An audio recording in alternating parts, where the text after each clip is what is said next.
I woke up to the sound of a door slamming and loud talking downstairs. The clock said 6 a.m., way too early to be awake, but too late to try and sleep again. I slowly sat up, my joints aching. My arthritis had been bothering me a lot for the last few days, but I tried not to show it. "Grandma?" A loud voice called from downstairs. "Are you awake? Mom says she's running late, and you need to take us to school." I sighed. Of course Meredith was late. When isn't my daughter late? And of course I have to step in and take care of her responsibilities, even with my aching joints and a bad night's sleep. "Coming, sweetie," I replied, trying to sound cheerful.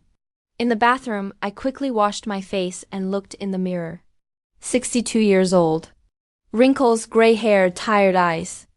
But inside, I still feel like the same woman who dreamed of being a photographer, of traveling, of seeing the world. Dreams put on hold for a family, a husband, a daughter. Now that Howard's gone, all that's left are responsibilities. I found a painkiller, swallowed it, and started getting dressed. The clothes in the closet were practical, nothing fancy. Meredith's house had no room for things like my personality. The kitchen was a mess, as usual. Lily, who's 10, and Joshua, who's 8, were at the table, glued to their tablets. Cereal was spilling out of their bowls. "Good morning, darlings," I said, kissing each of them on the head. "Where's your mom?" "In her room," Joshua mumbled, not looking up from his screen. Yelling at someone on the phone. I nodded. That was common. Meredith Bonham, head of marketing at a tech company, was always dealing with work stuff in a loud voice. Her energy and drive helped her at work, but they caused a lot of stress at home. "Will you finish your breakfast?" I asked, already knowing the answer. "I don't want to," the kids said together. "Then let's get ready for school." "Where are your backpacks?" While the kids were finding their books and packing up, Meredith rushed into the kitchen. Tall, slim, with perfect hair and makeup, in a sharp business suit. Beautiful as always, and annoyed as usual. "Mom, will you take them?" "I have a meeting in 40 minutes, and those idiots in sales messed everything up again." "Sure, honey." I nodded, but Meredith wasn't even listening. She was checking something on her phone. "I'm not feeling well today, arthritis." I stopped when I saw her roll her eyes. "Mom, you always have something wrong. Your back, your heart, your joints. Can't you go a day without complaining?" "I'm not complaining, I'm just—" "Lily, Joshua," Meredith interrupted. "Hurry up and get ready. Grandma's taking you to school." After Howard died 3 years ago, Meredith suggested I move in, said a woman my age shouldn't live alone. I sold Howard's house and used the money for the down payment on Meredith's bigger house. Since then, I've lived upstairs in a small room. Meredith called the guest bedroom, even though we never had guests. My job quickly became clear: free nanny, housekeeper, cook, and driver. Anything but a mother and grandmother who deserved respect. "Meredith, honey." I started gently as the kids ran off to get ready. "I was thinking maybe we could talk about my situation here. I'm grateful for the roof over my head, but—" "Oh, really, Mom?" Meredith looked up from her phone, obviously irritated. "I have a meeting in 35 minutes, and you want to talk about your feelings. Not just feelings. I was thinking maybe I should get a job, a place of my own." Meredith laughed, but it wasn't a happy laugh. "A job? At your age? With your education? Mom, be realistic. Who needs you? You don't even have a career." The words hurt more than my arthritis. "I didn't finish college. I married Howard in my 2nd year. I've been a homemaker my whole life, raising Meredith, supporting my husband. My skills aren't worth anything in the job market." "You could have been grateful," Meredith said sharply. "We give you a home, food, clothes. Lots of old people would love that. And all you do is complain about your health and dream about some job." I felt a lump in my throat. I nodded silently and turned away so Meredith wouldn't see me cry. Maybe she was right. Maybe I should be grateful, but why did gratitude feel like being trapped? The day went on as usual. I drove the kids to school, ignoring the pain in my joints. When I got back, I cleaned the house, did laundry, made dinner, and picked up the kids. I helped them with their homework, even though my headache was getting worse. By late afternoon, I was feeling really sick. My fever was up, my whole body ached. I hardly ever got sick, but now I felt like I had a bad cold or the flu. I took some medicine and lay down, hoping I'd feel better by the time Meredith got home. But when she got home around 8 p.m., I was still burning up with fever. "Mom?" Meredith peeked into my room. "The kids say you've been acting strange all day. What's wrong?" "I think I'm sick," I said weakly. "I have a fever. My whole body aches." Meredith frowned and came closer, but stopped a few steps away from the bed. "The flu." Her voice sounded worried, but not about me. "Mom, I have an important presentation in 3 days. I can't afford to get sick." "And neither can the kids." "I took my medication," I said, trying to reassure her. "Maybe it's just—" "You need to leave," Meredith said suddenly. "What?" I wasn't sure I heard her right because of the noise in my ears. "Leave?" "Temporarily, until you get better. We can't risk it." I slowly sat up on the bed, trying to understand what she was saying. "Where will I go, Meredith?" "I have no other home." "To a hotel, to a friend's."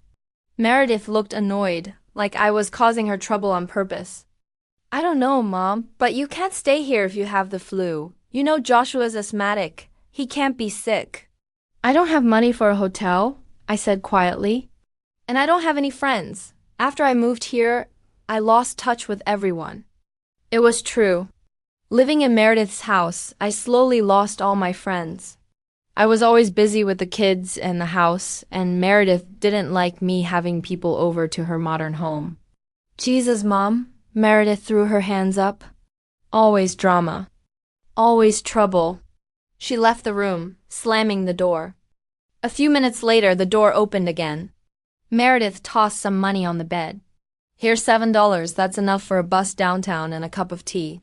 There's a homeless shelter downtown. They take sick people too." I stared at the money. "So, you're kicking me out? Your mother sick?" "Don't be so dramatic," Meredith cut me off. "It's only temporary, just for a couple of days until you get better. I can't risk my children's health or my career." "But I'm your mother," my voice shook with anger and disbelief. "I raised you. I took care of you when you were sick. I was always there for you. I don't need a sick mother." Meredith suddenly screamed, "Go away. You were already a burden, and now you're a threat to my family." The words hung in the air, heavy and final. I felt something inside me break. The last thing connecting me to my daughter. "I'll pack," I said quietly. "Only the essentials," Meredith added quickly. "And don't touch anything we bought you." I nodded slowly. I got out of bed, pulled an old suitcase from under the bed, and started packing the few personal things I had. A picture of Howard, 2 books, some clothes from the old house, a small box of cheap jewelry. My whole life fit into one shabby suitcase. Meredith stood in the doorway, tapping her foot impatiently. "Hurry up, please. It's past the kids' bedtime, and you're spreading germs all over the house." I closed my suitcase, grabbed my coat, and walked slowly to the door. In the hallway, I saw Lily and Joshua peeking out of their rooms, looking scared. "Is Grandma leaving?" Joshua asked. "Grandma's going to be sick somewhere else for a while, so you don't get sick," Meredith explained. "She'd be back soon." It was a lie, and the kids knew it. I walked toward them, wanting to hug them goodbye, but Meredith stopped me with a sharp gesture. "Don't go near them. You're sick." I froze, then nodded slowly. "I love you," I said to my grandkids. "Be good." "We love you too, Grandma," Lily said quietly. Meredith walked me to the front door. She didn't say a word, just handed me the car keys. "You can drive downtown and leave the car in the supermarket parking lot. I'll pick it up tomorrow." I took the keys, feeling numb. Everything felt like a bad dream. I stepped out onto the porch into the cool night air, and the door slammed shut behind me. I got in the car and looked at the house I had lived in for the past 3 years, the house that had never felt like home. I started the engine and slowly drove away, not knowing where to go or what to do. $7 in my pocket, My whole life in my suitcase, and an emptiness in my heart. Nighttime in Millville was cool and the streets were empty. I'd left Meredith's car in the supermarket parking lot like she asked. Now I stood with my suitcase in a city that, after 3 years, still didn't feel like home. The neon signs blinked, and people hurried past, not noticing the old woman with the worn suitcase. The chills kept coming and going. My head was spinning and my legs were weak. I sat down on a bench near the bus stop, trying to think. I had $7, all that was left of my old life. $7 to start a new life at 62. For a second, I laughed quietly but honestly. It was so ridiculous that all I could do was laugh. Fidelia Wampler, who had always done the right thing, was now on the street with $7. I raised my daughter with love, supported my husband, gave up my dreams for my family. And this is what happens. You should see it, Howard, I whispered, looking up at the stars. Your princess threw me out like a stray dog. I often talked to Howard, even though he died of a heart attack 3 years ago. He was always worried I wouldn't be able to manage without him. You're too kind, Fiddy, he'd say. People will take advantage of that. He was right. Howard adored our daughter and spoiled her. Meredith was his princess who never did anything wrong. Even when she started to drift away, focused on her career, he made excuses for her. She's building her life, Fiddy. It's normal. Sometimes I wondered, what would he say now? Would he make an excuse for this too? The wind picked up, and I wrapped my coat tighter. I needed to decide where to go. The homeless shelter Meredith mentioned. I shuddered. Had I really become homeless? At 62, I stood up and walked down the brightly lit street. The shops were closed, but a few cafes were still open, glowing with warm light. I saw a small coffee shop with the simple sign, Eunice's Coffee Shop, and it felt welcoming. I decided to go in, at least it was warm, and some tea might help with the chill. A bell jingled as I walked in. Inside, it smelled of pastries and coffee. There were a few tables, an old bar, and some worn but clean couches. It felt cozy, like another time. Good evening, the woman behind the counter said. What can I get for you? She seemed about my age, maybe a little younger, with bright red hair in a bun and lively brown eyes. Her name tag said Eunice.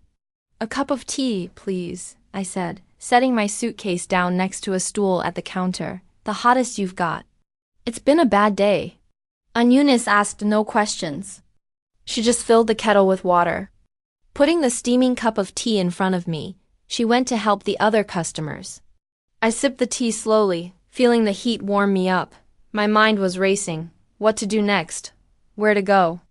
Did I have any chance to start over at my age? I needed money. I had a small pension, but all my papers were at Meredith's. Did I have any savings? After the house was sold, most of the money went to the down payment on Meredith's house. Meredith saved the rest for me, but I didn't even know which account it was in. Are you all right? Eunice's voice brought me back. You don't look so good. I looked at my reflection in the mirror behind the counter. Pale face, feverish. Blush, messy gray hair. Yeah, I didn't look good. Just a little sick, I said, trying to smile. And I ran into some unexpected problems. Eunice looked at my suitcase and something like understanding crossed her face. I close in half an hour, she said. Would you like anything else? I looked at the menu above the counter. The prices were good, but I only had $7. How much is tea? I asked. $2.5. Oh. I handed her the $7 and she gave me my change. Do you play often? Eunice asked, nodding at the lottery ticket in my hands. Never, I answered honestly. This is the first time. Good luck then. They say beginners are lucky. I tucked the ticket in my pocket. Right now, I wouldn't even have the energy for the disappointment of losing. We both laughed, and I suddenly felt a little better. Pardon my indiscretion, Eunice said, returning to the counter. But do you have somewhere to go? Not really, I finally admitted. I have a complicated situation, Eunice nodded. I thought so.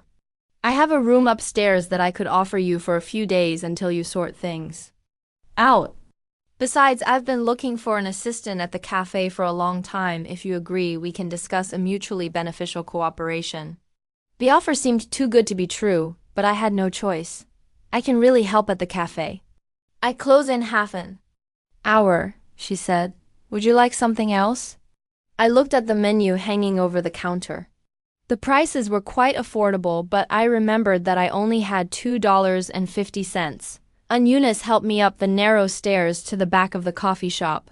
The small apartment above the coffee shop was simple but cozy. This will be your room. Eunice returned with a tray containing a cup of herbal concoction and a plate of sandwiches. Drink this. Get some rest, Fidelia. Tomorrow will be a new day. Before I fell asleep, I thought about the $2.50 I had left $2 for the lottery ticket. So little, but maybe enough to start a new life, and I also thought of Eunice, the woman who had reached out to a stranger. Without asking too many questions, you're absolutely right, it's a narrative error. She can't shop until she gets the winnings. Let me fix that part. The morning came to me with an unfamiliar silence. No one demanding breakfast. The small bedroom above Eunice's coffee shop was warm and quiet. I awoke to the aroma of freshly brewed coffee coming from downstairs. The clock on the bedside table read 8 a.m. I got up, dressed, and walked over to the small mirror above the dresser.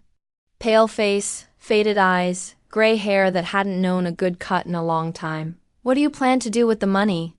He asked. The small bedroom above Eunice's coffee shop was warm and quiet. I awoke to the aroma of freshly brewed coffee and pastries coming from downstairs. The clock on the bedside table read 8 in the morning. I couldn't remember the last time I'd slept that long. The sickness had receded, my fever was down, and though I was still weak, I felt much better. Eunice's medication had worked. I got up, dressed, and walked over to the small mirror above the dresser. Pale face, faded eyes, gray hair that hadn't known a good cut in a long time. At 62, I look 70 years of worry and anxiety years. Of forgetting about myself, thinking only of others were reflected in every wrinkle on my face. Did you tell anyone you bought the ticket? Eunice asked, sitting down next to me. No, only you and my late husband. I smiled weakly, and he found out about it after I bought it. What do you plan to do with the money? Yesketo live, I answered simply, to finally live for myself. You're right. I made mistakes in the chronology and logic of the dialogue. Let me revise this chapter with your comments in mind. It's only been a week since the money arrived in my account. $560,000 after taxes. A sum that to me, a woman who had spent her life counting every penny, seemed incredible. The first thing I did was to rent the apartment I had looked at before. The next step was to update my closet. Enrolled in a photography class at the local community college, bought a good camera, and now went out to the park near my house every morning. Met a few interesting people in the photography course, among them Elliot. And it was true, every day brought something new. I felt as if I woke up from a long sleep. Meredith would know. I waited for her call. Meredith's call wasn't unexpected, but it still reopened old wounds. Part of me still loved my daughter, but what about us? Meredith sounded frustrated. What about family? I will not give you money. It was as if the heavy weight I'd been carrying all my life had finally fallen from my shoulders. Life went on my first solo photo exhibition. When the guests had departed, Elliot and I sat on the veranda. The woman who never gives up. Okay. Here are those last parts reworked with those fixes in mind. The morning came to me with an unfamiliar silence, no one demanding breakfast. The small bedroom above Eunice's coffee shop was warm and quiet. I awoke to the aroma of freshly brewed coffee coming from downstairs. The clock on the bedside table read 8 a.m. I couldn't remember the last time I'd slept that long. The sickness had faded, my fever was down, and though I was still weak, I felt much better. Eunice's tea had worked. I got up, dressed, and walked over to the small mirror above the dresser. Pale face, faded eyes, gray hair that hadn't seen a good cut in a long time. At 62, I looked 70 years of worry and forgetting about myself. My gaze fell on the lottery ticket on the nightstand. I took the ticket thinking I'd have to remember to throw it away later, but why not look at it right away? Later, at the cafe, did you tell anyone you bought the ticket? Eunice asked, sitting down next to me. No. Eunice laughed and said, what do you plan to do with the money? I plan to start living for myself, to buy a house, go on a trip, and everything I was prevented from doing before. It's only been a week since the money arrived in my account. $560,000 after taxes. A sum that to me, a woman who had spent her life counting every penny, seemed incredible. The first thing I did was to rent the apartment I had looked at before. The next step was to update my closet. Enrolled in a photography class at the local community college, bought a good camera, and now went out to the park near my house every morning. Met a few interesting people in the photography course, among them Elliot, and it was true, every day brought something new. I felt as if I woke up from a long sleep. Meredith would know. I waited for her call. Meredith's call wasn't unexpected. But it still reopened old wounds. Part of me still loved my daughter. But what about us? Meredith sounded frustrated. What about family? I will not give you money. It was as if the heavy weight I'd been carrying all my life had finally fallen from my shoulders. Life went on my first solo photo exhibition. When the guests had departed, Elliot and I sat on the veranda, the woman who never gives up. The park was quiet that morning. Just a few joggers and dog walkers passed by. I sat on my usual bench, my camera resting on my lap, a warm cup of coffee in hand. Sunlight danced through the trees, just right for the photo I'd been waiting to take. Elliot arrived a few minutes later carrying a folded newspaper. "You're on the front page," he grinned, tapping the photo of my exhibition opening. I laughed softly. Who would have thought? Old Fidelia, a solo show. He sat beside me. "How do you feel?" I looked at the photo in the newspaper, then out across the pond. "I feel awake, like I finally stopped surviving and started living." He nodded. "Do you regret anything?" I paused, thinking of Meredith, of my past, of all I gave up and all I've gained. I don't regret loving. But I've learned that love without respect is just servitude. I gave too much without asking for anything back. But now I've changed. I lifted my camera and clicked the shutter, capturing the moment. And maybe that's the secret. You don't get to rewrite your past, but you can focus your lens on what's ahead.